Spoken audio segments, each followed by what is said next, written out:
Hi, welcome to True Creeps, where the stories are true and the creeps are real. We'll cover stories from grotesque gore to the possibly plausible paranormal, to horrifying history, to tense and terrible true crime, and everything else that goes bump in the night. We're your hosts, Amanda, and I'm Lindsay, and we want you to join us while we creep. We cover mature topics. Listener discretion is advised. Hey everybody, happy Valentine's Day. This month is going by already incredibly slow, like January. Every day has been like a month itself. So Yeah, we've got here. We've made it. January was 80,000 years. So, Yes. you know. So we're celebrating Valentine's Day, at least in part, by bringing you what we're calling some Pal-entines Day cases. I love it. It makes me think of Leslie Knope, though. Yes, and her Galentine's Day. We're using it to include everyone, though. So Pal-entines Day instead of Galentine's Day. And so we're celebrating our love of besties. So the cases that we're going to talk about today are true crime cases where friends stepped in to help get justice for one of their friends who had been murdered. I love it. We've made a pact, Mm-hmm. Lindsay and I, if one of us were to get murdered, to help the other one solve our case already. Yeah. And we've talked about that for years. We can't say it out loud. Yeah, But no. we have a code. Yeah, because if our murderer's listening, which they could be, They could be. then they would know to like wipe it away. Everyone listens to this show, right? Yeah. Including our husbands. Definitely. It's not like, I would say minimum once a week, Ben and I will be talking about something and he'll be like, did you know? And like, he'll bring something up. And I have the same response every time. So he knows where I'm headed. I'm like, oh yeah? Yeah? Where did you learn about that? Because I know where you could learn about that. I literally did that to him 10 minutes ago. Yeah. Because he was talking about the Avril Lavigne conspiracy. And I was like, isn't that funny? You know? My voice reaching a level it does not reach because I have a naturally deep voice. But, you know. It's perfect. But yes. So we have a code. We recommend everyone tell their friends whatever code they want to make up to make this easier. Yeah. We're doing what we gotta because the police are not. No, they're not. Sigh. There's nothing preventing anything anymore. It's just chaos. The world is chaos. We've got both too many laws and not enough laws at the same time. And I'm exhausted. We're all exhausted. Waking up to every executive order has made me go crazy. Yeah, I'm like, this is too much. Anyways, let's talk about solving cases by our BFFs, right? Love it. So let's just get into it and talk about our first case today. And who we're going to talk about is Daniel Jesse Goldman. And on March 28th of 1966, so it's been a little while, in Surfside, Florida, a husky man with a limp broke into the Goldman family's home around 4:30 in the morning. He came in through the sliding glass door, which had been left unlocked. The family consisted of Aaron and Sally Goldman, and then their son, Danny. Danny was 17 at the time of the attack. The man who broke in had a hat, but he wasn't wearing a mask. He referred to Aaron and Sally by their first names, which is terrifying, and tied them up with a string from the blinds. Another way to think of how scary those strings are. A lot of blinds don't even have them anymore. Oh, really? Because they're literally just death traps. Yeah.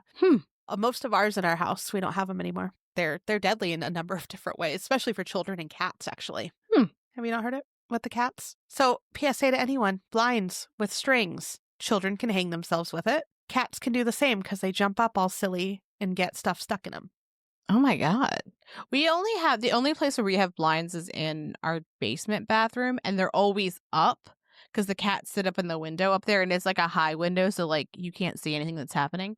And it's a very long cord that's like not twisted or anything. It's simply just a long string. Interesting. When we had our son, we were like, oh yeah, oh, this is a terrible thing. And then as we were looking at, everything that can kill everything, it was like cats get stuck. And I was like, oh, we're awful people. We replaced everything for the most part. Very fair. But anyways, terrifying. Someone breaking into your house at 4:30 in the morning and then tying your parents up. So then after he tied them up, the attacker then went and woke up Danny and told him to get dressed. He dragged Danny out of his room and put him to where his parents were. He had a gun, and he was demanding that Aaron and Sally give him $10,000. And in today's money, that would be like $90,000. So no one has that much cash on them ever, right? So just like all of us, they didn't have it. And they told their attacker this because that's insane. The attacker also, while waiting for that, went through Aaron's wallet, thinking I guess he'd find $10,000. He said that he was going to take Danny as security just to make sure that they paid the money, but now he wanted $25,000 because they didn't have the $10,000 on hand. He's like, "Oh, well, now I'm taking your son and you owe me more." And I feel like all of this would very reasonably lead a parent to believe that that person was there for money. That was the purpose of what they were doing. Yeah. And then while they knew them by their first name, they're like, okay, they targeted us, but they just want money. That's what they want here. That's the goal. Right. The attacker told Aaron and Sally that he was going to call that evening at 6 p.m. He threatened to raise the ransom to $50,000 if they did not comply with his demands. He also took Danny's car, which was a white Nash Rambler sedan. So like Lindsay said, the parents really thought all the person wanted was money, which, I mean, it sounds like that's all he would want, right? It does. So the attacker leaves with Danny. The parents were able to untie themselves a little while later, and they called the police immediately. And then 6 p.m. came and went, and they never got a phone call. My heart for them. That's horrific in so many ways. I can't even imagine how that would feel because you already feel very helpless and you're like, okay, he's just going to call. We'll give him the money. It'll be fine. And then your phone just doesn't ring. Yeah. Unfortunately, Aaron and Sally never saw Danny again. Now, Danny's 18th birthday was the day after he had been kidnapped. So imagine looking forward to that. Yeah. It never coming. He had planned to register at the local selective service. So Danny's friend, David Grobart, told People magazine, "We thought he'd be back in 2 or 3 days somehow with a crazy story to tell," which obviously he didn't come back. But it's like everybody thought, oh, he's going to be back. He's going to come back. And then David also said that Danny loved working on TVs and radios and that he was a really friendly and easygoing kid. And he also liked to spend time with his girlfriend, Sharon Lloyd. Now, Danny's dad, Aaron, died in 2010, and his mother, Sally, died in 2012. And also in 2012, the case was officially marked as administratively closed, so they stopped working on it. So sad. Yeah. And so Danny's friends worked together to find out what happened to Danny. And they were David Grobart, who we mentioned a moment ago, and his brother Joe, which is his younger brother, Anthony Blade, Harvey Lisker, and Paul Novak. And it's this group of guys, right? They're all adults at this point, well into their adults, right? Because in 1966, they were around 18-ish. Yeah. And so they referred to themselves as the posse. And that's what we're going to call them, too. They need some type of name. Yeah, I love that. And they always wondered what happened to Danny. But part of what motivated them to really figure this out was that after Sally died, Joe got this package from Sally, and he stopped by Paul's house with this package. And Paul was an attorney and, at the time, the mayor of Surfside, Florida. And in the package was a letter from Sally asking the world to not forget Danny. And I can't even imagine what it would feel like to read that, because when you think of what is your legacy, it's who remembers you more than anything else. And Danny was just a kid in a time pre-internet.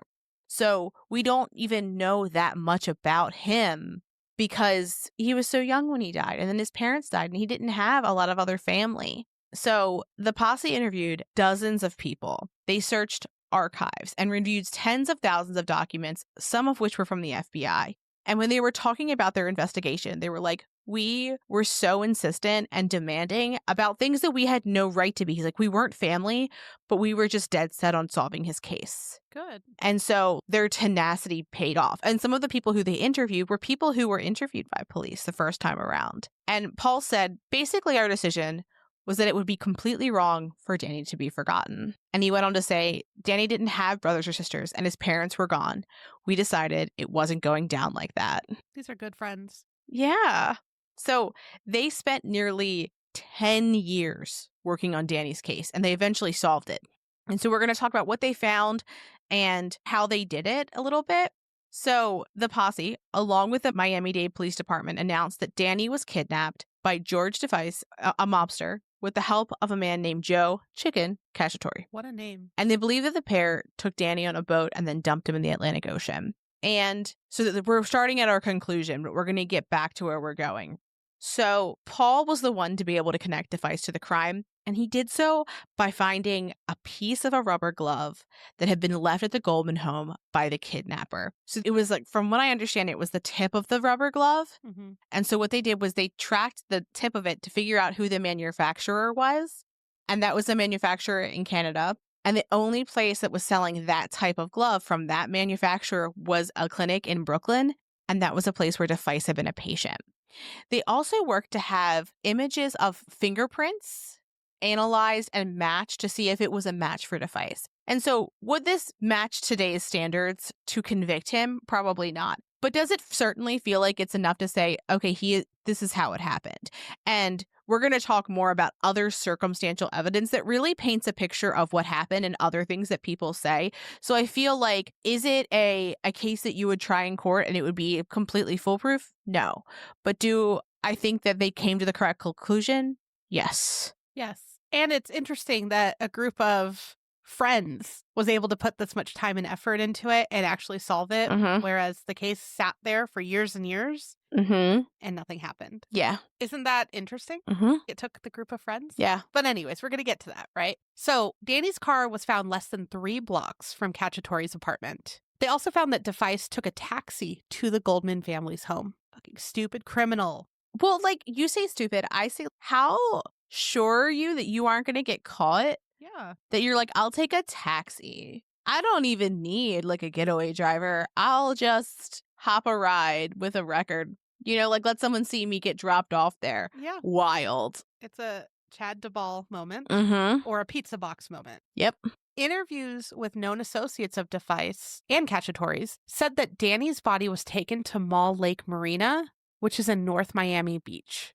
They then took Danny's body onto a boat that was owned by Wally Jefferson, the Ponderosa. They then dropped Danny's dismembered body into the Haulover Inlet to the Gulf Stream. Based on information in interviews, they believe that Danny only survived a day or two after he was kidnapped. Poor boy. Yeah. Both Cacciatore and Defice have since died. Great. Pissed that they got to live a life, though. Yeah. Another weird wrinkle in this story. Danny's girlfriend. We mentioned Sharon Lloyd earlier, right? She delivered bagels daily to the investigators at the crime scene. She has refused to take a polygraph. Reasonable with what we know today, but also interesting, right? At the time, people were like, oh, a polygraph. Like, they thought of a polygraph with That's gold. a lot more differently. It was gold. Yeah. It was truth. It was something. So the idea that she's 17, 18, presumably around this age, and she's like, no, I don't need to take a polygraph. I don't want to talk to you about this. Yeah. Even though it's her boyfriend that went missing. Right. Now, she later married Wally Jefferson, the person whose boat was used to dump Danny's body. But sure, no connection there. Yeah, no connection at all. She was even offered full immunity, but she declined to comment. Wild. Yeah, that tells me she was part of it. Oh, for sure. For sure. That's the only way that I can think of that a person might not want to comment, even if given full immunity, is that they are a villain in the story and they do not want people to know what they did. Right. Like, it's more than getting arrested. It's the stigma of being part of a murder. Yeah. So in 1986, which would have been 20 years after, a woman was talking about Danny's kidnapping at a bar. We keep seeing that too, where people are just like, let me tell you everything at the bar, and then someone overhears. But anyways. Yeah. I'm like, what an exhausting part of being a bartender is like having people confess to you. You're like, can you not? I'm at work. I don't want to hold this. Yeah. I don't want this, please. Take your baggage to someone else. Right. Now, the woman said that she had been Danny's girlfriend at the time. She explained that Danny was taken to another location after being kidnapped, and he recognized one of the people who had kidnapped him. They then panicked, and the kidnappers killed Danny. So after hearing this, the bartender at the bar was like, what the fuck is happening? Stepped away, called police, but by the time they came, the person was gone. Now, Sharon says that this was not her. Suspicious, but how would anyone know? Yeah. So weird. And also in the 80s, there wasn't as many security cameras as there are today. So it's a different world. It's also so suspicious that like other people end up telling a similar story. Right.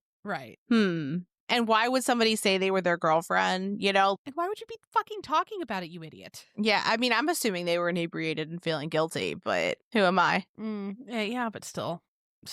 So in the weeks leading up to the break-in, Aaron had talked to federal authorities about some shady loans and possible illegal activities at the local bank. And remember, Aaron is Danny's father. Mm-hmm. Aaron was a board member there. Aaron likely didn't know that Jimmy Hoffa and Santo Trafficante, both mobsters, were using the bank to launder money. The federal grand jury was presented evidence just 4 days before Danny's abduction. Suspicious. Mm-hmm. In their efforts to solve Danny's disappearance, the posse also reviewed other cold cases from before and after Danny was taken. The posse found that there were links between DeFice and the people who were in control of the kidnapping case, the chief of detectives and acting head of intelligence at the sheriff's office. So some big names Uh-huh. connecting. Very big, important people who are connected to a mobster. They were then arrested and charged, but ultimately went free because the indictments against them were shoddy, which of course they fucking went free, right? Mm-hmm. Mm-hmm. Now, it's believed that the indictments were purposefully poorly written to sabotage the cases against them because of all the corruption, right? Like everyone is in everyone's pockets. Yeah. Both DeFice and Cacciatore were also involved with the Trafficante organization. Cacciatore was Trafficante's cousin, and DeFice had been part of numerous criminal activities with the organization. For example, selling cocaine, counterfeiting money, burglaries, and a murder of a retired police official. This feels like a wide array of criminal activities, right? We've got drug dealing, we've got counterfeit money, we've got breaking and entering into people's homes and stealing things, we've got murder. This is a lot of different stuff. Yeah, it's a lot. Mm-hmm. And it's sad that it just went years and years with nothing until friends were like, hey, this is wrong. Yeah. So DeFice was also an informant, so he was able to avoid prison time. Mm-hmm. So, like, you match him being an informant. So that means that the people who aren't corrupt are like, okay, we want him to be able to like, spill secrets. But then the rest of the system's corrupt. And they're like, we want him to continue to do illegal activities for us. So he's not going to jail. So even if there had been the world's easiest evidence to tie him to it, I don't think he ever would have been arrested, which is just so fucking disgusting. It is. It is. So as a note, we talked about that press conference earlier. The case was closed in December of 2021. So just a couple years ago. Yeah. That would have made it a 55-year-old case. Wild. But I do appreciate their dedication. Yes. Just that they all worked together to figure it out when no one else could or would, I guess. Not even could, just wouldn't. Yeah. Well, and I love that they got together and did this, but it sucks that they had to be like a boots on the ground, we'll do it. And from our understanding, when they were reviewing again, they did receive assistance from law enforcement, and law enforcement was like, oh yeah, maybe we could look at this again, right? Especially once they were seeing the scope of it.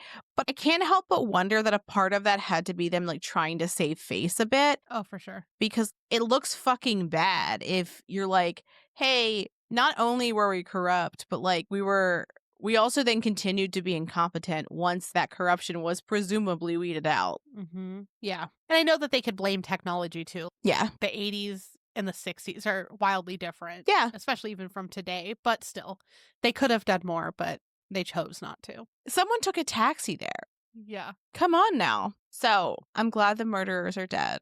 Yeah. And I'm glad that there's an answer to what happened to Danny. Right. It's sad that his parents never got to know what happened, though. I know. But I mean, for how horrific and gruesome it was, I don't know. Like, not knowing and knowing the details are both torture in a different way. I'm sure. Like, I don't have children, but I would imagine that, like, if you lose a kid, you are simply not the same. Especially if you lose a child in a way that is a question mark. It's like, I need to be pushing, I need to be trying, I need to be looking, versus being like, I lost them. I think both are horrific. I just think that, like, they require different things from the person who has that loss, and that's just fucking hard. Yeah, and I'm sure, too, that the kidnapper called them by name. So that probably was going through their brain for years and years and years. Like, how did this person know our name? How are we connected? Like, in which way? But horrific all around. Yeah, and I mean, I would imagine it would be a little bit of a blessing for them to not know that it was likely Aaron's testimony that got their son killed. It's not his fault. He did not do anything wrong. He was trying to do the right thing. Right. But that was the consequence of it. I think that would be such an incredibly heavy weight to bear. That's true. So we're going to move on to our next case. And this is the murder of Daisy DeLo. And we're going to get into all the details. But both Daisy's best friend and Daisy's mom, Susanna, her cousin, worked to help get Daisy's murderer brought to justice. And I also like, so when we think of like best friends, have you seen the little memes that are like, cousins are your first best friends? It just made me think of that because I feel like cousin bonds can be just lovely, gorgeous. Yeah. You're not around them as much as a sibling, so you like them a little bit more. They're not as annoying. Yeah. I mean, like, you know. So Rebecca Fuentes met her best friend Daisy De La O in school when they were both high school freshmen in California. Sadly, Daisy was murdered just a few years later in the late evening/early morning of February 22nd or 23rd of 2021. She was just 19. So Daisy was found rolled up in a rug that had been placed next to a dumpster, and this was at the apartment complex where she lived with her family in Compton. The property manager for the complex, Jose Tellez, he found her when he was coming to prep the dumpsters for pickup. So he was moving things, and that's when he saw Daisy. When she was found, she was positioned face down. I don't know if the rug was upright and then it moved or if it was kind of like laying on the ground. Right. So, but I'm assuming that it like was laying on the ground and it kind of unrolled a bit. Mm-hmm. But she was face down and she had her hood pulled up over her head. But the front of her hoodie and the back of her hoodie were also pulled up. So like both her chest and her back were showing. And then her pants had been pulled down past her thighs. So her buttocks was out as well. There was a large blood stain under her head and there was a steak knife next to her. Horrific. The medical examiner concluded that Daisy's fatal wound was a 5-inch slice across her neck that went from left to right that cut her carotid artery. And they said that it was about an inch deep, which I feel like that's a lot of force. That is a lot of force. Mm-hmm. Especially if it was that fucking steak knife, too. Yeah. I feel like you see people slitting throats in movies, but like the idea of that, I think is just very horrific and like very terrifying and awful. Yeah. There was sharp force injuries to the side of her head and her neck. There were bruises all over her arms. And then there were 58, like 5'8", shallow stab wounds that were about an inch deep, and they were all over her head. This person was a monster. Yeah, like fucking awful. So several months went by with sparse media coverage and no updates to Daisy's family or friends about the police's investigation. So there was a couple of articles that came out, and one was from the LA Times, and it identified her as the Latina Jane Doe. And then in that same article, they said that they talked to the property manager and that he talked about how her body was found and that there was a steak knife next to her with no blood. And it went on to say that Tellez had lived at the apartment complex for 20 years and he knew everybody there. And he did not think that the person who he saw was somebody who had lived in the apartment building. Because he was like, even though I couldn't see their face, I could see like their clothing and like their general body shape and structure. He's like, I would have recognized them, which is very strange because he did know Daisy. Yeah. Like he had seen her numerous times. So it's very bizarre that he was like, no, I didn't recognize her. I find that strange. That is strange, but also I think we've said it before, like sometimes when you see something so gruesome, you're like, that's not real. Like that's a mannequin. Like that's not real. That can't be someone that I've known. Well, also, right, like they've lived there for a few years from my understanding. And if he lived there too, that means he watched her grow up. Right. So like in my head, like I would never in a million years see a dead body and be able to like immediately recognize that that's a child I know from my neighborhood. I think my brain would just be like, absolutely not. Mm-hmm. But I think that this kind of changed the trajectory of the investigation at first. And we'll get more into that in a second. But there was also a short news report from KTLA News that said police did not have a suspect and had not yet viewed security footage. So I'm just like, that's what you fucking do immediately. Yeah, they're like, we actually haven't done anything yet, but... Exactly. Yeah. Exactly. So Daisy's family and friends felt like the police were investigating this like it was a random murder, not necessarily a targeted attack against Daisy. On May 26th of 2021, Rebecca posted a short video to TikTok asking people to help find her best friend's murderer, which was a man named Victor Sosa. And we're going to go into more details why they believed it was him in a moment. Around that same time, Daisy's mom's cousin, Naomi, or Mimi, Garcia, made an Instagram page titled Justice for Daisy. And on the Instagram page, they were also saying that they were looking for help to find Sosa, so the same person. The video and the Instagram page will be linked in our show notes if you want to take a look. And Mimi and Rebecca both got lots of responses of where Sosa could be. They would then send what looked like credible tips to the lead detective, who was Detective Ray Lugo. Daisy's friends and family were very sure that Victor murdered her. Daisy's mom, Susanna Salas, said that she was amazing at picking friends, but just like everyone else, she did date a loser. I feel like everybody has to have dated at least one loser. It's kind of like How you learn. the criteria you learn. But I was just like, I love that she was like, she picked bad here, but she had such amazing friends. Right. Susanna said that she used to work evening shifts at the CVS in Huntington Park. She also said that Daisy had dreamed of becoming a tattoo and makeup artist with her own shop, which I love that dream. Yeah. She was taking business administration courses at a local college, so she was really trying to make that dream come true. Yeah. Daisy met Sosa on an online dating app when she was just 15 years old and he was 21. I did not even know teenagers could get on dating apps, and I find that utterly horrifying. Like, I don't know whether she said she was the age that she was or not, but just the premise of a teenager on a dating app, I find gross. When I was reading, I went, oh no. Yeah. I didn't even think about like that extra wrinkle for teenagers in the last, decade or so. Like I was like, oh God. Yeah. Having a teenager now seems just terrifying. Like I'm not looking forward to it. Yes. Yes. But I mean, think about it. Like back in the day when like chat rooms became a thing, how many times did you ever go in one and you're like, yep, 18, check. Okay, let's go see what's going on. Oh, yeah. I was like, I'm this. And I just love that the internet is like, promise. And you're like, I promise. I mean, if you can identify which pictures have a bike in it, you could do anything. Unfortunately, it's very easy for underage kids to be adults online. Yeah. So Daisy wasn't honest with her mom about Sosa's age at first, but Susanna recalled thinking, oh shit, when she saw he had tattoos. Fair. Because typically that does at least mean over 18. Yeah. Unless you're in Arizona and they tattoo children now for whatever fucking reason. Have you not seen that article? No. But we went on a little bit of a rant. That'll be at the end of the episode. But anyways, the person she was dating had tattoos, which alerted mom, as it should. So after a few months, they started dating. Susanna noticed that Daisy had scratches, bites, and bruises and asked Daisy about it. But Daisy said it was nothing. But it definitely wasn't nothing. Daisy's brother, Nathan, said Sosa started strangling Daisy and he had to get him off of her. Horrible way to see your sister too, right? Yeah. And then in another instance, Nathan and Daisy had bunk beds, right? And so Nathan was on the bottom bunk while Daisy and Sosa were on the top bunk, which still weird. Like, I can't picture that. An older person going into a bunk bed with their date. Okay. Yeah. Like, I'm presuming they're just like hanging out up there, but I'm like, I can't picture adult-sized people in a bunk bed on top. Like, I'm like, no. Absolutely not. No. But anyway, so the two of them started arguing, and then Sosa attacked Daisy, like knowing that Nathan's just chilling underneath them.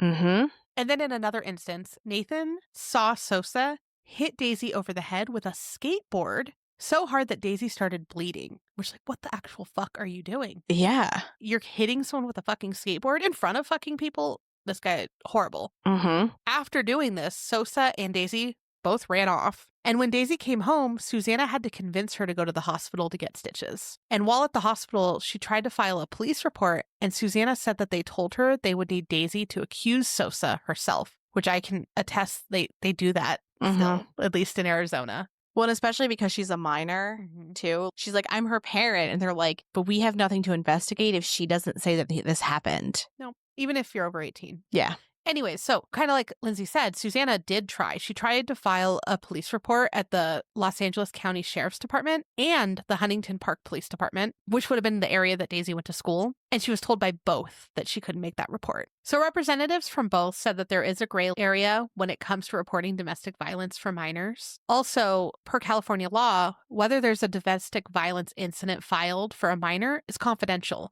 So it's unclear if they did it or not because no one can actually look into that. Yeah. But I mean, telling the parent we can't do it seems like they didn't. Agreed. I also feel like if there had been a domestic violence something on the books, hopefully they would have looked at him a little quicker. Right. At least like looked into something. Next, Susanna went to Daisy's school because she was like, okay, maybe I can get him banned from the campus. So the school administration, they asked Nathan to explain to them what they'd seen, like what they'd seen him do to Daisy. And so he tells them everything that we mentioned earlier. And then when they asked Daisy, she was like, no, nothing happened. And they were like, well, this is what your brother said. Is he lying? And she basically kind of like pauses and she's like, my brother is not a liar. He's just trying to protect me. And like she agrees. She's like, yeah, this did happen. Like, this is what happened. But it takes her being like, she would have to say her brother's a liar Right. in order to like maintain that lie. And I think that that's just an interesting breaking point for her, where she's like, no. So Susanna also banned Sosa from coming to their apartment, but that didn't stop Daisy from seeing him. She just didn't bring him out to the apartment. Daisy and Sosa were kind of on and off again, but mostly on up until about a month before she died. And so Susanna and Daisy were in the car, and Daisy very casually is like, yeah, I broke up with what's-his-face. And Susanna's like trying to play it cool. And by the way, Daisy doesn't even say Sosa's name to her mom because she knows her mom hates him. Yeah. So she's like, I broke up with what's-his-face. And Susanna like recalls, she's like, I was trying to play it cool because I didn't want to make a big like, hell yeah kind of thing. She's like, you know how teenagers are. Right. And then because she was 19, they'd broken up and gotten back together a few times. So she was like, they could still get back together. I don't want to say something and like us get into an argument, you know? Yeah. Susanna said that she also thought that their breakup was one of the reasons that he murdered Daisy. Probably. So on February 22nd, Daisy got a text from Sosa while she was watching TV with her mom and her grandmother. Susanna had seen her phone and she saw who had texted Daisy and she was unhappy. She kind of like makes a face. Yeah. The text said, I've got something for you. And so Daisy sees her mom make the face and she's like, it'll be fine. I won't be long. I'll be right back. Walks out. The next morning, Susanna goes into Daisy's room. She's not in her bed. And she's like, she must have spent the night at Sosa's. Like, she just assumes she's there. Yeah. But then later that morning, she receives a call from the LA County Sheriff's Department. And they ask her if she knows where Daisy is. And then when she's like, oh, like, you know, she's like, no, she wasn't home this morning. I think she's with Sosa. They're like, okay, we're actually trying to get in touch with him. And she's like, that's when I knew he had done something to her. So Susanna was at work and she had a friend come and get her and take her home. And when she got to the apartment complex, she saw that it was all cordoned off with yellow tape. And she starts screaming, where's my baby? Where's my baby? Over and over again. And no one's responding to her. And she's screaming and she's begging for an answer. And then she turns and she sees a body bag. And she said that she just collapsed and started like screaming, which like, I mean, like, how do you, I would imagine it is just like a visceral reaction to like, they didn't tell her on the phone. Right. They could have told her what was going on rather than making her come to the crime scene. Nobody made her come home, to my understanding. But they knew she lived there. Yeah, like she was going to come home at some point, and that is not how she should have found out about her daughter. And that just hurts my heart so much. Absolutely not. They should have asked where she was and sent someone. Exactly. Or at the bare minimum, when they were on the phone, did something, anything else than this, because that's the worst. Literally, like any single way of notifying her other than making her stumble upon it. Seeing the body bag. Yeah. Yeah, like that being the way you find out is unacceptable in every way. Exactly. Rebecca said that she thought that Daisy didn't tell her friends about the abuse because she thought that they would push her to break up with him, which like is accurate, I'm sure. Yeah.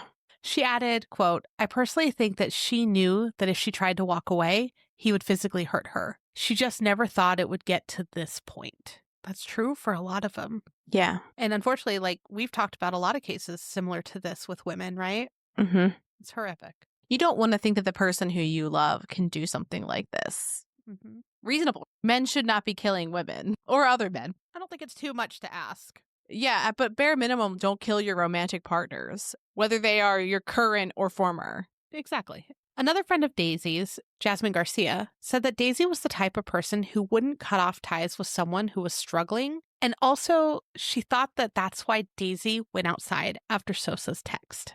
So, like, she thought he was struggling and that she still needed to be, like, a friend to him, right? Yeah, she didn't hate him. So the longer it went, without there being any news on police investigating her case, the more angry her friends and family became. Which, like, fucking reasonable. You're like, this fucker killed her. What the fuck are you doing? It's also, like, it feels pretty fucking, like, 1 + 1 = 2 kind of shit, right? Yes. Hey, we have a person who's violent towards her. She broke up with him. She's found murdered violently. Mm-hmm. Who could it be? No, it shouldn't be a fucking question. Well, that and when they called her mom and they're like, we're actually looking for him. They fucking knew and they're just like, too hard. Mm-hmm. So her friend Jasmine said, quote, "This is where abolish the police comes in. Everyone's talking about, oh, you need the police.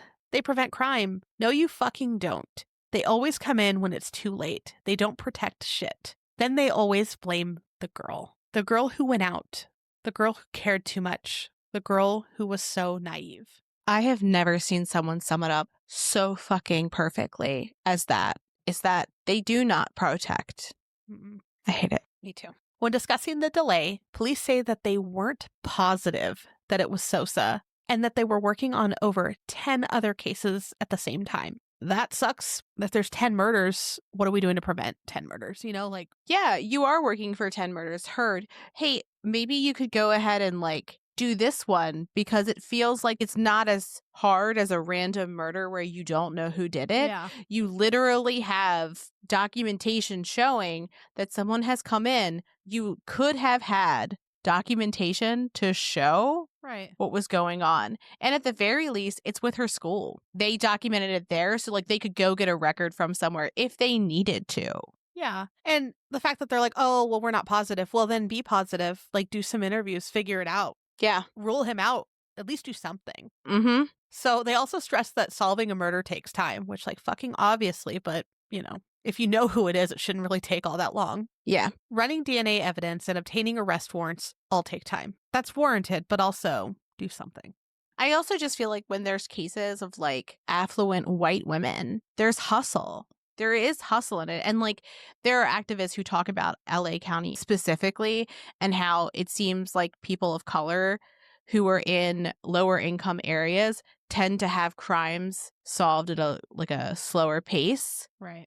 And that it's not just when it's a possible random person, it's even when it seems pretty cut and dry as to what happened, it's just taking less time. In addition to all of this, right, they have no fucking clue. So they later said that it wasn't immediately clear that in the video footage that they found of a person dragging the carpet with Daisy rolled up in it was Sosa. And we're going to talk about it in a moment, the different people who spoke at his trial, but they're fucking lying. They either didn't talk to anyone or they're lying. Those are the options, right? And either way, being oh, we weren't sure if it was him. As you said, get sure, get positive about it. Well, get positive, but also you have breadcrumbs, right? He had just texted her. Could you, it wasn't all that long ago, ping his phone. Was he out there? Did she leave with him? If she did, where did they go? If they didn't leave, where did they go? Yeah, this isn't a 30-year-old case, right? This is 2020s. Yes. There's a lot of technology available to track where people were.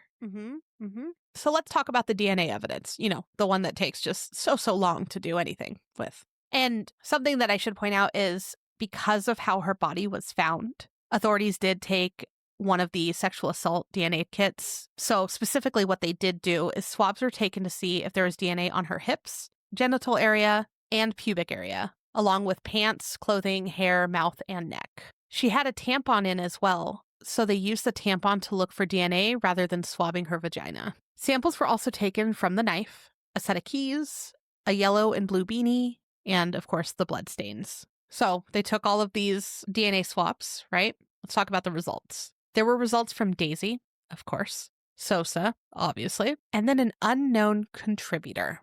There was DNA from the unknown contributor at the top of the rug.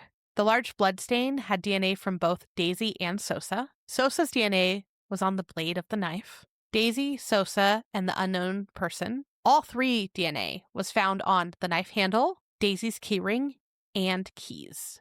There's also bloodstains found on walls. One had Daisy's DNA and the other had Sosa's. An anal swab and a swab of her genitalia had Sosa's DNA. And then the people who had analyzed it said that sperm could stay on the body for several days, which is interesting. Yeah, they were depending on the person's hygiene. And I'm fascinating.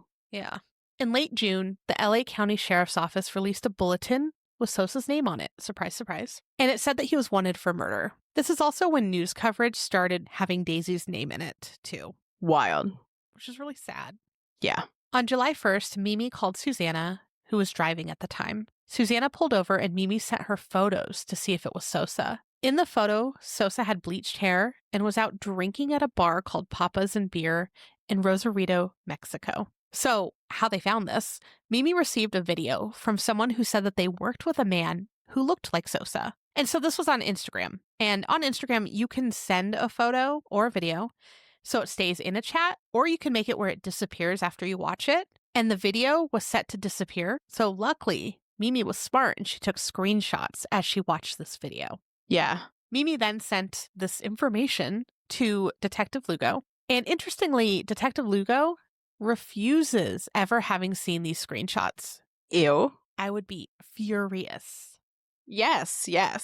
He said that the information he learned about Sosa's location was from Mexican law enforcement and that he informed Susanna about where Sosa was. But then how the fuck would she have these screenshots? Yeah. Well, and it's like when he was talking, he's like, it was actually the other way around. And I'm like, why are you being shitty?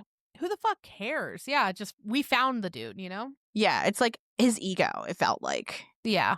Well, he's so busy working on 10 other cases. Mm-hmm. So Lugo told the LA Times that the person who tipped off law enforcement had recognized Sosa's photo from social media. So as much as like everyone deems social media to be evil, or TikTok, as her friend used, to be evil, like there are good uses when the algorithms aren't being manipulated. Yeah, exactly. Right? Exactly. When it's also like, he's like, oh, social media didn't solve this, I did, but you couldn't have Without it. if social media wasn't there. So even if you're saying that the tip didn't come to Mimi and then to Susanna, you are still saying that the reason that he was found was because people on social media were pushing for him to be found. Yeah. And so when you do see something come across your feed, even if it doesn't mean anything to you, where you're like, I wasn't there or I don't know that person, someone you know may know someone who knows something. So it is worth sharing or commenting or whatever to like boost it up because the right person might see it. And one of the other interesting things that we saw when we were researching was that there were activists that talked about how in murder cases, specifically in areas that are closer to Mexico, if they think that the suspect has fled to Mexico, they will not necessarily like go as fast in their investigation or push as hard because they're like, oh, they left. And so like if it's somebody who left the country paired with a family who doesn't have the resources to like keep something in the media, then they kind of pause. And because of social media, you can now keep something in the media for free, right? Like you don't have to have like a family representative because like some families hire an attorney who can give press conferences and be like really vocal, but you don't have to even do that anymore. You can do that yourself on social media. So it's interesting how like that's now a way that families can push for relatively free, right? Yeah. So gorgeously, Sosa was arrested at that same bar that we mentioned earlier, Papas and Beer, on July 2nd.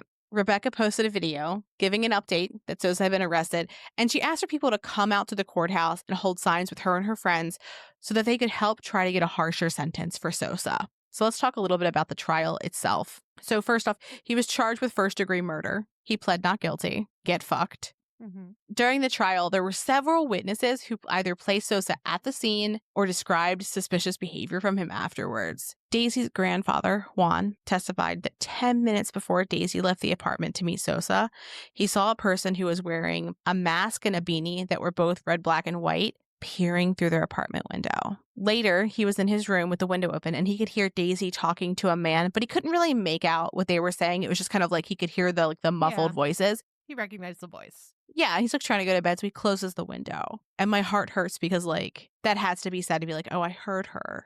It's obviously not his fault, but like, ugh. Well, that was probably a common thing, right? Oh, yeah. Daisy talking to someone outside, or if he visited before, he was like, this happened 1,000 times. Why would this one be any different? And he could also be trying to give her privacy. Yeah. But like my heart just hurts because I feel like I would be like, oh no, even though obviously no fault in him. But the property manager that we mentioned earlier, Tellez, also testified. He said that the rug that Daisy had been rolled up in was previously leaning against one of the other apartment buildings. He said that he had previously seen Sosa and Daisy hugging and kissing before around the complex, but also that he had specifically seen the two of them hanging out in the alley where her body was found. Weird. Damning. And then there was Jeffrey Tinoco, who was just 14 when he testified. And he lived in the complex. And he had seen Sosa with Daisy many times because, again, they weren't allowed in the apartment. So they're kind of just hanging out outside, right? Yeah. And he said that on the night of the murder, he walked by Daisy and Sosa. And so what he describes is he's walking. He's 5 feet away from them. Daisy is laying on the ground. He said it looked like she was sleeping. Sosa is pacing back and forth with his head down. Doesn't even notice Jeffrey. So he went up to his apartment, and then a little while later, he heard dragging sounds for about 10 seconds. And so he didn't have to come forward, right? Like, he very bravely testified when he did not have to. And so sadly, Jeffrey died in December of 2023, completely unrelated. His aunt's GoFundMe page for him said that he died from, quote, street violence. And there's very, very little we could find on his death, which is just so sad because he was, a young guy. Like, when he passed. And so we hope his family gets justice for him as well, because that's heartbreaking. Well, and being 14, being brave enough to go up to a courtroom and say what you saw. Yeah. Like that. A lot of adults can't even do that. So 14, that's commendable. Again, I would also imagine it would be hard to replay what you had saw in your head.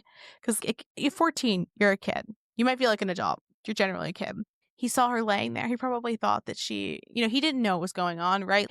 But I could imagine being like, oh God, what did I see? Yeah, later on. Yeah. That poor boy. So the last witness we're going to talk about is Claudia Gutierrez, which is Sosa's mother, and she testified against him. So she said that at the time of Daisy's death, Sosa didn't come home that night or the next day.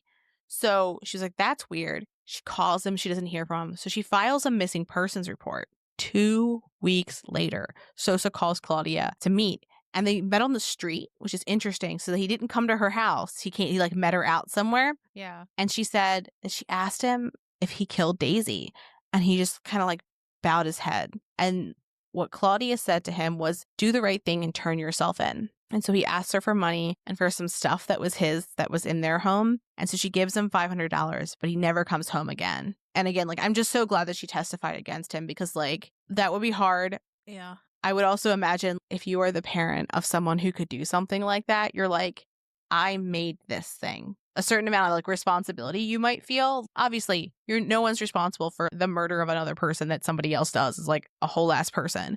But I could imagine the guilt that might be associated with that. Yeah. And she said she'd only even met Daisy just a few times. She hadn't seen her a ton, didn't know her very well. No, she definitely did the right thing, because we've seen in the news in the last couple of years where parents did not do the right thing. Yeah, people are like, well, this is my kid. And it's if your kid did that, you should not want them out and about. Right. And the fact that the other family suffers from your lies, too. So Sosa was convicted and sentenced to 25 years to life in prison. I don't think that's enough.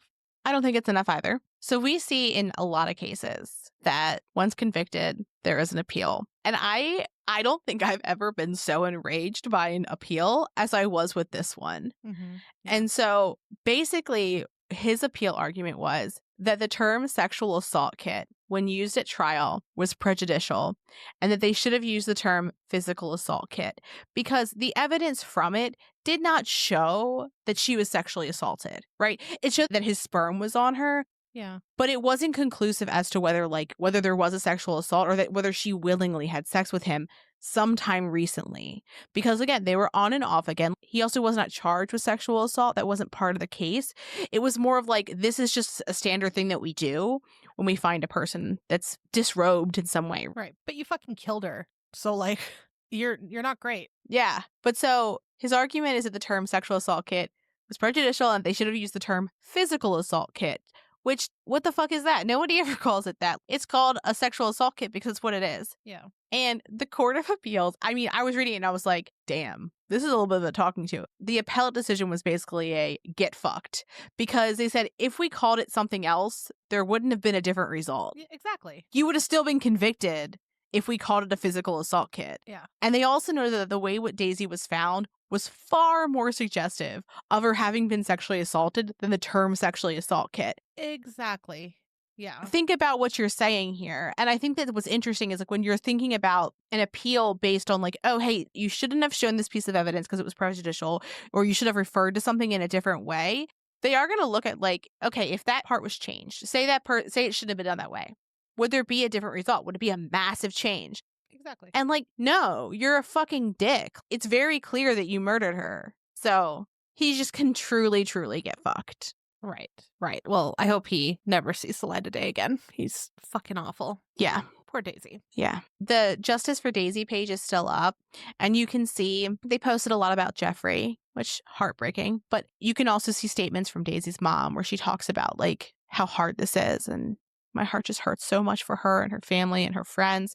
And like I really do think that both Mimi and Rebecca, they stepped in and helped in such a way that doesn't seem like, oh my gosh, it's this massive lift, but it's a massive thing when it has this type of result. Because I don't think they would have found Sosa but for their efforts. I agree. It really did take a group of people holding others accountable, right? They're like, nope, keep going, keep doing this. Mhm. Here he is. This is him. Yeah. Without it, yeah, I agree. They probably would have sat on it for too long. And if they didn't make like the internet presence known, perhaps someone in Mexico wouldn't have spotted him. Yeah. Well, and what's interesting too is the person who had that tip was like, I think this is a person who I work with.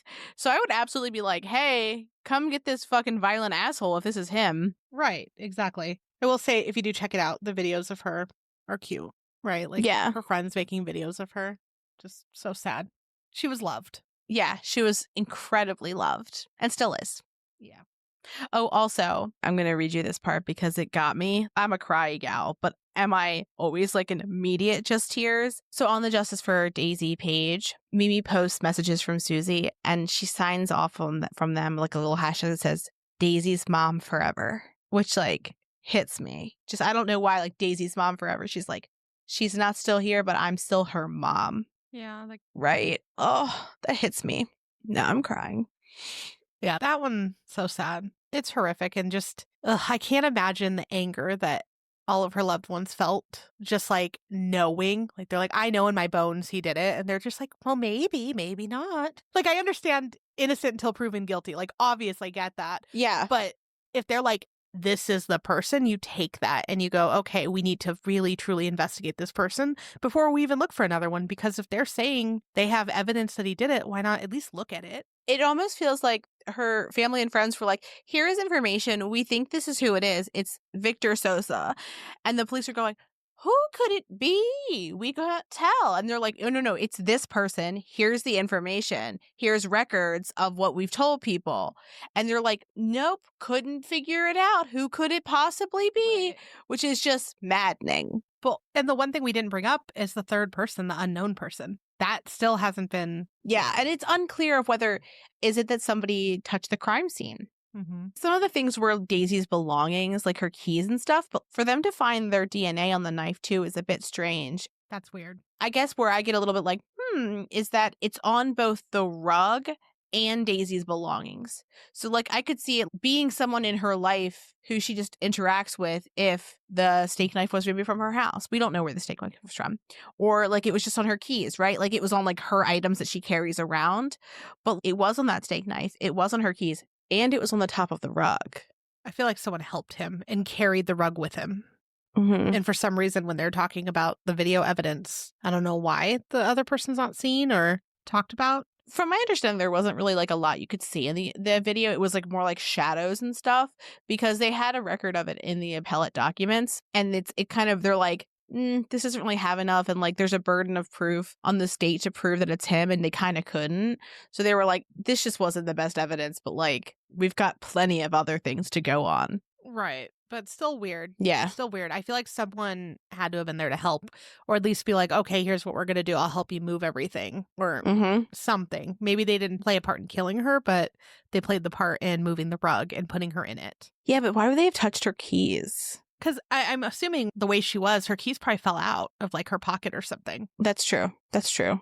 And that they were just grabbing everything. I imagine that they're grabbing everything, throwing it in a rug, rolling her up, and then trying to get her out of there quickly because it's a fucking apartment complex, right? Yeah. Yeah. So horrific. Hopefully one day they figure that other person out too, because I think they should be sitting next to him. Absolutely. If they played a part, and if it was something innocently, like someone touched all the things and then they didn't realize that they touched it during the investigation or something. But again, I don't think that happened. Same. But anyways, we are happy that these two had a group of people that loved them enough to continue fighting for them. It's awful that law enforcement didn't do their jobs until forced to do so, but the love that their friends and family had for them did help.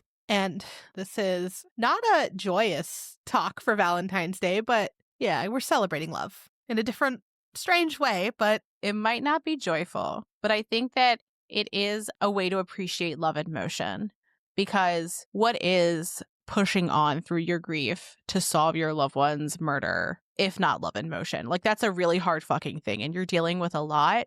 So to be able to continue that, I feel like that is love. And that's what we're celebrating, right? We're celebrating all the ways that you can love someone today. that is true. It takes a lot of love to especially stand up to police and authoritative figures that should be doing their job. So Yeah. I agree. I agree. And as we're talking about celebrating love, be sure to celebrate all the love in your life, including platonic love. As we mentioned earlier, this is an I Love You Bestie episode. So I love you, Damien. I love you, Madison. And before we go, just very quickly, Amanda, what is your best Valentine's Day? I think I've said this before on the show, but it's when Mike proposed, because he chose Valentine's Day because it was the one day that I would never expect it to happen. I love this. No hate to anyone that's gotten engaged on Valentine's Day, but that just like, Yeah. I'm very not that. So that's how he was able to surprise me. And I've already said it before, but he convinced me that there was a stray dog that went to the area he wanted to propose at. So, of course, me running down Brilliant. the hill going, puppy, right? Like, I have a new puppy now. It was just a ring, no puppy, but, you know. Sigh. Still fun. Yeah. Yeah. No, it's a good one. That was a good way to surprise you, I think. What about yours? So mine was, it was the first Valentine's Day after I had left a very abusive relationship. And it was the first time in over 10 years that I was single on Valentine's Day. And so I was watching Game of Thrones on my laptop, because this is when like new episodes of that were coming out. Mhm.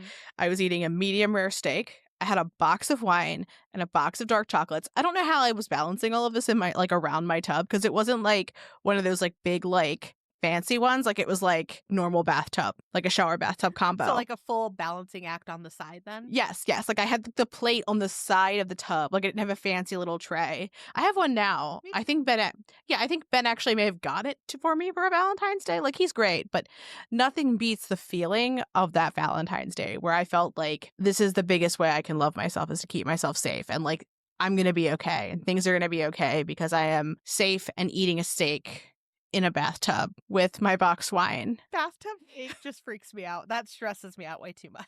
Honestly, like, it should. I am going to be honest. I do think that the box wine influenced the decision to eat a steak in the bathtub.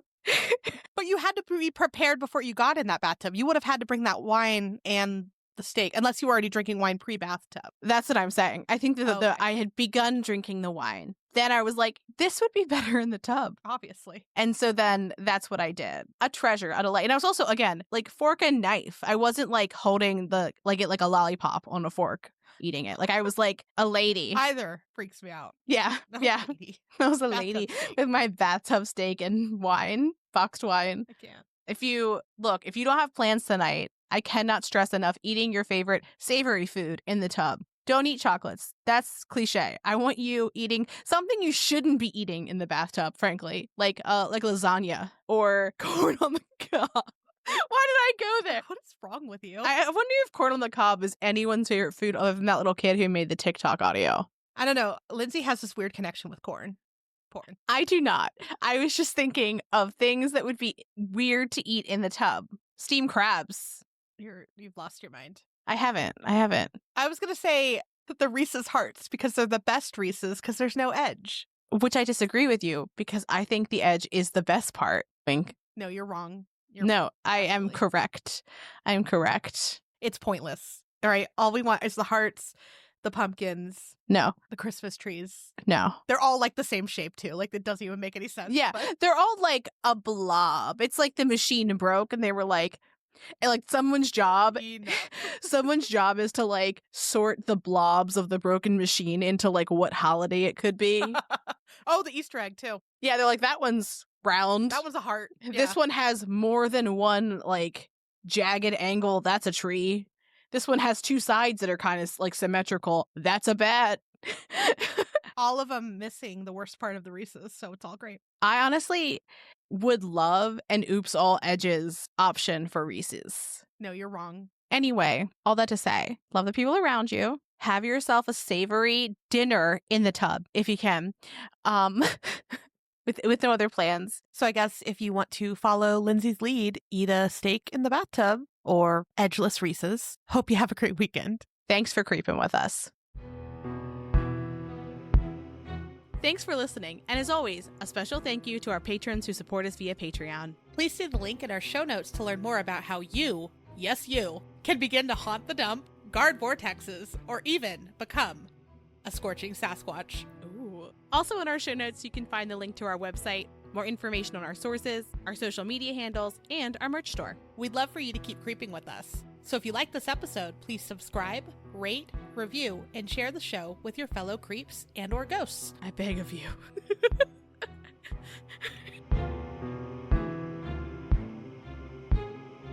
Because typically that does at least mean over 18. Yeah. Unless you're in Arizona and they tattoo children now for whatever fucking reason. Have you not seen that article? No.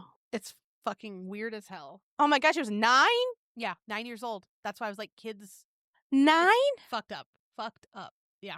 Also, that's the tattoo artist is ethically compromised, right? Like, if a 9-year-old comes to you and asks for a tattoo, you should not want to tattoo them. Like, it's weird to want to tattoo a child. You're like, I have this temporary one that we put on with a rag. Yeah. Or I would be like acting like I'm doing a tattoo and actually not. Yeah, our world's fucked. We're fucked. But anyways, okay. Also, though, can we just talk about, like, just like for a moment, like, that is some political indoctrination. If a 9-year-old wants a Trump tattoo, I am all about like teaching your children to like follow your ethics and values and all of these things. But there is a difference between teaching your child values and what is important to you and your family. Yeah. And teaching them devotion to a person. Yeah, it's weird. And I didn't grow up very religious, so like sometimes that's even hard for me to like understand for people. But specifically with this is like, this is just a person. This isn't even a religious icon. Like, this is just a person. Mm-hmm. That's sad. That hurts my heart. Kids shouldn't have like political idols in this way. At 9? At 9? No. And like, I have a 9-year-old. If I were to go, hey, if you were to get a tattoo right now, what would it be? Spider-Man. Like a video game or something dumb, yeah. Right? Like, he'd be like, I want a Lego, or, you know, a piece of toast would be his, I guess. That also just makes me think that they took her there to get branded. It's absolutely disgusting. Like, he's like, he made sure the tattoo was not forged and that it was something she loves. She actually wanted Donald Trump on her neck. Yes. Maybe it's because I'm in Arizona, but I've seen that everywhere lately. And I'm like, I have a 9-year-old, you know, like, absolutely not. Can you hear Ollie and Spectre barking?